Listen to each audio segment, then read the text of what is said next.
നമസ്കാരം. മലയാളി വാർത്തയിലേക്ക് സ്വാഗതം.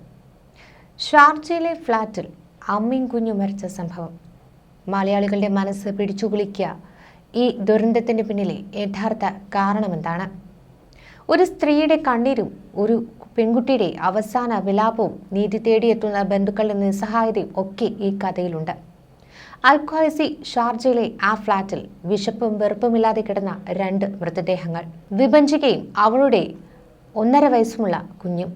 ഇനി അവർ ഭക്ഷണത്തിനായി കരയില്ല, വസ്ത്രത്തിനായി യാചിക്കില്ല, ഒരിറ്റു വെള്ളത്തിനായി പോലും. കാരണം 1 വർഷത്തോളമായി നിതീഷ് എന്ന് പറയുന്ന നീചൻ അവർക്ക് ഇതെല്ലാം അന്യമാക്കിയിരുന്നുവെന്ന് ആ കുറിപ്പുകളിൽ തന്നെ വ്യക്തമാണ്. 2020 കോട്ടയം സ്വദേശിയായ നിതീഷുമായി വിഭജിക വിവാഹിതയാകുമ്പോൾ ഒരു പുതിയ ജീവിതം തുടങ്ങിയെന്ന് അവൾ കരുതി. പക്ഷേ ആ ചാപ്റ്ററിനുള്ളിൽ സ്നേഹമല്ല, പീഡനങ്ങളായിരുന്നു നിറഞ്ഞത്. 6 പേജുള്ള ആത്മഹത്യാക്കുറിപ്പിൽ വിഭജിക പറഞ്ഞത് ആകെയുള്ളൊരു പ്രഹേളികയാണ്. അമ്മയെ ഞാൻ പരാജയപ്പെട്ടില്ല, ഭാര്യയെ ഞാൻ ശ്രമിച്ചു, എന്നാൽ എന്നെ കേൾക്കാൻ ആരുമുണ്ടായില്ല. ഭർത്താവിൻ്റെയും കുടുംബത്തിൻ്റെയും ഭാഗത്തുനിന്ന് പതിയെ ചുരുങ്ങിയ ആത്മവിശ്വാസം, ഗർഭകാലത്തും നിഷേധിക്കപ്പെട്ട സ്നേഹം, കുഞ്ഞിൻ്റെ പാസ്പോർട്ടിനും തിരിച്ചറിയൽ രേഖകൾക്കുമുള്ള അവകാശം പോലും തടഞ്ഞു. ജീവിതത്തിലെ ആ തീരാവേദന സഹിക്കുവാൻ പോലും ആകാതെ കുഞ്ഞിനോടൊപ്പം തൂങ്ങിക്കൊണ്ട് നിൽക്കുന്ന അവളെ കണ്ടപ്പോൾ അവളുടെ അവസാന വാക്കുകളായി ആ കുറിപ്പ് മാത്രം ബാക്കിയായി. ഇപ്പോൾ വിഭജികയുടെ അമ്മ ശൈലജയും സഹോദരനും ഷാർജയിൽ എത്തിയിരിക്കുകയാണ്. അവരുടെ ഒറ്റ അഭ്യർത്ഥന, വിഭജികയ്ക്കും മകൾക്കും നീതി വേണം. കുണ്ടറ പോലീസ് സ്ത്രീധന പീഡനവും ഗാർഹിക പീഡനവും ആത്മഹത്യാ പ്രേരണയും ഉൾപ്പെടുന്ന വകുപ്പുകൾ പ്രകാരം കേസെടുത്തിട്ടുണ്ട്. പ്രതികൾ ഭർത്താവ് നിതീഷും സഹോദരൻ നീതുവും പിതാവുമാണ്. കേസിൽ ഇന്ത്യയിലെയും UAEയിലെയും അധികാരികൾ തമ്മിലുള്ള ശക്തമായ ഇടപെടൽ ആവശ്യമാണ്. കേരളത്തിൽ ഇതിനു മുൻപും സമാന സംഭവങ്ങൾ പലതും റിപ്പോർട്ട് ചെയ്യപ്പെട്ടിട്ടുണ്ട്. ഭാര്യയെ നിരന്തരം മാനസികമായി പീഡിപ്പിച്ച ഭർത്താവിന്റെ കൈകളിൽ നിന്ന് കുടുംബം നഷ്ടപ്പെട്ട നിരവധി കഥകൾ നമ്മൾ കേട്ടിട്ടുണ്ട്. പക്ഷേ വിദേശത്തുള്ള മലയാളികൾക്ക് ഇത്തരം സംഭവങ്ങളിൽ നീതി ലഭിക്കുവാനുള്ള സാധ്യത കുറവാണോ? നിയമപരമായ അകലം അതിന്റെ പ്രധാന കാരണമാണ്. വിദേശത്തുള്ള മലയാളികളിൽ പലരും വ്യാജമായ ഇത്തരം ബന്ധങ്ങളിൽ കുടുങ്ങി ജീവിതം തന്നെ നഷ്ടപ്പെടുത്തുകയാണ്. വിഭജികയുടെ കഥ അതിൽ ഒരു ഉദാഹരണം മാത്രമാണ്. ഈ കഥ ഇനിയൊരു വിഭജിക ഉണ്ടാകാതിരിക്കാനുള്ള മുന്നറിയിപ്പായിരിക്കട്ടെ. നമ്മുടെ സ്ത്രീകൾക്കുള്ള സുരക്ഷ, അവകാശങ്ങൾ, മാനസികാരോഗ്യം ഇതെല്ലാം പുതിയ ചർച്ചകളിലേക്ക് നമ്മെ നയിക്കേണ്ട സമയമാണിത്. ശാരീരികമായി മാത്രമല്ല, മനസ്സിലെ തീവ്രമായ കഠിന വേദനകൾ കൂടിയായിരുന്നു ആ അമ്മയും കുഞ്ഞും ഒരേ സമയം ജീവനൊടുക്കുന്നതിലേക്ക് കാര്യങ്ങൾ നയിച്ചത്. പെൺകുട്ടിയുടെ സഹോദരൻ വിനോദ് മണിയൻ ഇപ്പോൾ ഷാർജയിൽ എത്തിയിട്ടുണ്ട്. അധികൃതരുമായി ബന്ധപ്പെട്ട് മൃതദേഹങ്ങൾ വിട്ടുകിട്ടുവാനും നാട്ടിലേക്ക് കൊണ്ടുപോകുവാനുള്ള ശ്രമത്തിലാണ്. 17-ാം തീയതിക്ക് മുൻപായി അമ്മയും കുഞ്ഞിനെയും നാട്ടിലേക്ക് എത്തിച്ച് സംസ്കാര ചടങ്ങുകൾ നടത്താനാകുമെന്ന പ്രതീക്ഷയിലാണ് കുടുംബം. വിഭജികയെ ഓർക്കുമ്പോൾ വിവാഹശേഷം 4.5 വർഷത്തോളം കടന്നുപോയത് ദുരിതപർവമാണ്. അത്രയും നീണ്ട ദുസ്വപ്നം. ഈ വിഷയത്തിൽ നിരവധി പ്രതികരണങ്ങളൊക്കെ ഉയരുന്നുണ്ട്. അതുകൂടി ഒന്ന് നോക്കേണ്ടി വരും.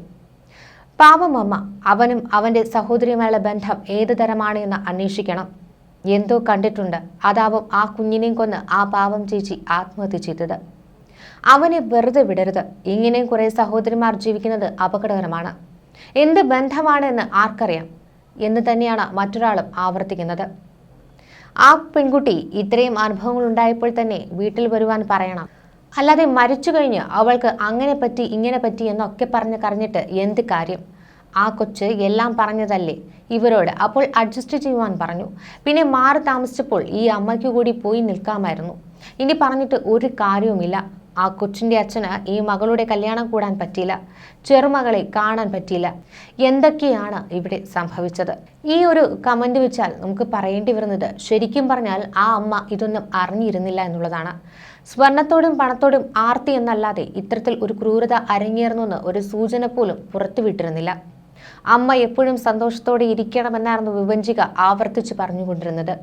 ആ അമ്മ പലപ്പോഴായി ആവർത്തിച്ചു, എന്നോടൊരു തവണയെങ്കിലും മകൾ എല്ലാം തുറന്ന് പറഞ്ഞിരുന്നെങ്കിൽ ഇത്തരത്തിലൊരവസ്ഥ ഉണ്ടാകില്ലായിരുന്നുവെന്ന്.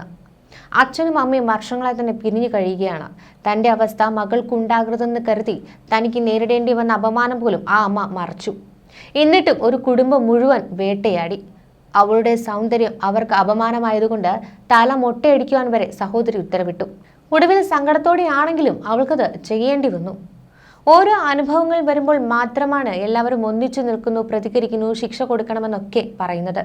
ആ പെൺകുട്ടി എന്തൊക്കെ സഹിക്കുന്നു, അമ്മ വേദനിക്കേണ്ട, വിഷമിക്കേണ്ട എന്ന് കരുതി അവൾ ഉള്ളിലൊതുക്കി ഇപ്പോൾ അവൾക്ക് സംഭവിച്ചത് പറഞ്ഞ സുഹൃത്തെങ്കിലും എല്ലാം തുറന്നു പറഞ്ഞിരുന്നുവെങ്കിൽ ഇങ്ങനെ ഒരു അവസ്ഥ ചിലപ്പോൾ ഉണ്ടാകുമായിരുന്നില്ല. ഇപ്പോൾ സമൂഹം ഒന്നിച്ചു നിൽക്കുന്നു. എന്നാൽ വിവാഹം കഴിഞ്ഞ പെൺകുട്ടി ഡിവോഴ്സ് ആയാൽ അവളെ കുറ്റപ്പെടുത്തുന്ന സമൂഹം, സുഹൃത്തുക്കൾ, ബന്ധുക്കൾ ഇവരെയൊക്കെ അവൾ ഭയന്നിരുന്നു. ജീവിതമാണ്, ഒന്നിച്ചു പോകാൻ കഴിയുന്നില്ലെങ്കിൽ ജീവൻ എടുക്കാതിരിക്കുക. ഡിവോഴ്സ് എന്നത് നല്ലൊരു മാർഗമാണ്. സ്വന്തമായി അധ്വാനിച്ചാൽ ജീവിക്കാം. ഒരു സമൂഹമോ ഒരു ബന്ധുക്കളോ സുഹൃത്തുക്കളോ ആരും ഒരു നേരത്തെ ഭക്ഷണം സ്നേഹത്തോടെ തരാൻ ഉണ്ടായിരിക്കില്ല. സ്വന്തമായ തീരുമാനമാണ് എന്നും ജീവിതത്തെ മുന്നോട്ട് നയിക്കുന്നത്.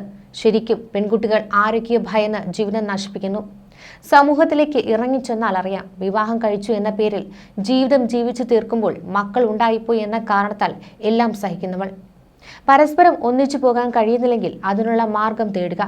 ആരും ആരുടെയും അടിമകളല്ല. ഈ ഭൂമിയിൽ സ്വാതന്ത്ര്യത്തോടെ സന്തോഷത്തോടെ ജീവിക്കാൻ എല്ലാവർക്കും അവകാശമുണ്ട്. പക്ഷേ ഈ വിഭജികയെ സംബന്ധിച്ചിടത്തോളം വിഭജിക പലപ്പോഴായി ഈ നിതീഷിനോട് ആവശ്യപ്പെടുന്നുണ്ട്, മകൾക്ക് 2.5 വയസ്സായതിനു ശേഷം വേണമെങ്കിൽ നമുക്ക് വേർപിരിയാം. ഇവർ കല്യാണം കഴിഞ്ഞതിന് ശേഷം തന്നെ ഏകദേശം 2022 തന്നെ ഇത്തരത്തിൽ വിവാഹബന്ധം വേർപെടുത്തുന്നതിനെ കുറിച്ചൊക്കെ ചിന്തിച്ചു തുടങ്ങിയിരുന്നു. പക്ഷെ അപ്പോഴും വിഭജിക ആവശ്യപ്പെടുന്നത് നമുക്ക് കുറച്ചുകൂടി മാറ്റിവെക്കാം, കുഞ്ഞ് ഒന്ന് വളരട്ടെ എന്നൊക്കെയാണ് പലപ്പോഴായി അവൾ ആവർത്തിച്ചു കൊണ്ടിരുന്നത്. വളരെ നല്ല സാലറിയൊക്കെയുള്ള ജോലിയൊക്കെ തന്നെയായിരുന്നു വിഭജികയ്ക്ക് ഉണ്ടായിരുന്നത്. പക്ഷേ ആ സാലറി പോലും ഈ നിതീഷിന്റെ കുടുംബമൊക്കെ അവളിൽ നിന്ന് തട്ടിപ്പറിച്ചെടുക്കുകയായിരുന്നു. അവൾ അവളുടെ ഡയറിക്കുറിപ്പിൽ തന്നെ എഴുതിയിട്ടുണ്ട്, തനിക്ക് ആഹാരം കിട്ടുന്നില്ല, വസ്ത്രം കിട്ടുന്നില്ല, വെള്ളം തരുന്നില്ല എന്നൊക്കെ. തൻ്റെ സമാനമായ അവസ്ഥയൊക്കെ തന്നെയായിരിക്കാം ആ കുഞ്ഞിനും ഉണ്ടായിരുന്നത്. പുറത്തു വന്ന പല ചിത്രങ്ങളും നമ്മൾ കണ്ടു, അമ്മയും കുഞ്ഞുമൊക്കെ ഒരുമിച്ച് നിൽക്കുന്നത്. പക്ഷേ ആ ചിരിച്ചുകൊണ്ടുള്ള ആ ചിത്രങ്ങൾക്ക് പിറകിൽ കരഞ്ഞുകൊണ്ടുള്ള ദിനരാത്രങ്ങളാണ്.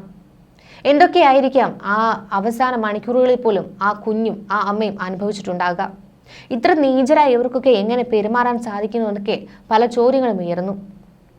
ഒരു സഹോദരിയാണോ ഇത്തരത്തിൽ മറ്റൊരു കുടുംബത്തെ അല്ലെങ്കിൽ അവരെങ്ങനെ ജീവിക്കണം, അവരുടെ കുടുംബജീവിതത്തിലേക്ക് ഇറങ്ങിച്ചെന്ന് ഇത്തരത്തിലുള്ള ഓർഡറുകളൊക്കെ കൊടുക്കേണ്ടി വരുന്നത്? അതായത് സ്വന്തം അനിയന്റെ സൗന്ദര്യത്തിന് മുന്നിൽ അവൾക്ക് സൗന്ദര്യം കവിഞ്ഞൊഴുകുന്നു, അതുകൊണ്ട് അവളുടെ തല മൊട്ടയടിക്കണം, അവളെ വിരൂപയാക്കണം എന്നൊക്കെ തരത്തിൽ ആ സഹോദരി ഓർഡർ ചെയ്യുകയാണ്.